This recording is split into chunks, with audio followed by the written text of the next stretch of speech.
में आई रुकावट, 50 बंधकों के बदले 4 दिन तक रुकेगी जंग। मिडल ईस्ट में इजराइल और गाजा पट्टी पर शासन करने वाले हमास के बीच चल रहा युद्ध अब थमने वाला है। इजराइल और हमास के बीच अक्टूबर से ही जंग चल रही है। दरअसल बुधवार यानी 22 नवंबर को इजराइल की सरकार हमास के साथ गाजा में बंधक बनाए गए 50 महिलाओं और बच्चों की रिहाई के बदले जंग को 4 दिनों तक रोकने के लिए हो रहे समझौते का समर्थन किया है। इस तरह अब जल्द ही हमास के साथ युद्ध विराम होने वाला है, यानी कि युद्ध अब रुकने वाला है।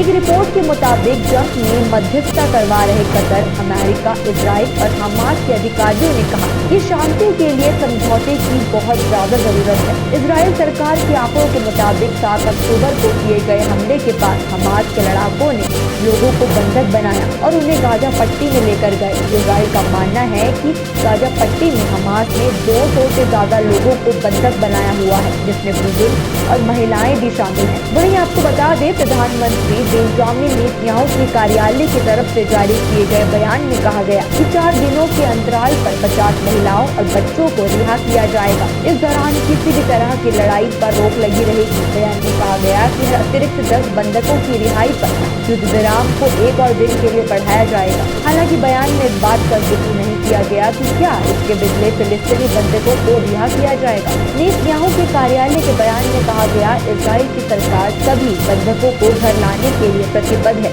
आज रात इसने अपने लक्ष्य को हासिल करने के लिए प्रस्तावित समझौते को मंजूरी दी है। दरअसल इजरायली कैबिनेट में एक प्रस्ताव पेश किया गया, जिसमें हमास के साथ बंधकों के रिहाई के बदले समझौते की बात कही गई। इस प्रस्ताव का 3 सांसदों ने छोड़कर सभी ने समर्थन किया। ये तीनों सांसद जूइश पावर पार्टी के सदस्य हैं और सरकार में मंत्री पद भी संभाल रहे हैं। तो चलिए जानते हैं कि हर दिन कितने लोग रिहा होंगे। टाइम्स ऑफ इजराइल की रिपोर्ट के मुताबिक हमास के साथ होने वाले समझौते को लेकर सभी जानकारी मीडिया के सामने अभी नहीं रखी गई, मगर इजराइल सरकार के अधिकारी ने बताया कि समझौते के तहत 50 इजरायली नागरिकों को रिहा किया जाएगा जो गाजा में कैद हैं। इनमें ज्यादातर बच्चे और महिलाएं हैं। हर दिन 12 से 13 लोगों को रिहा किया जा सकता है। आपको बता दें, गाजा में लगातार हो रही बमबारी के बीच ये पहला मौका है जब इजराइल जंग को रोकने के लिए तैयार हुआ है। गाजा में हुई इजरायली बमबारी में अब तक 13,000 से ज्यादा फिलिस्तीनी नागरिक मारे गए। 23 लाख की आबादी में से 2/3 लोग बमबारी की वजह से बेघर हो गए हैं। पूरी सरकार को इकट्ठा कर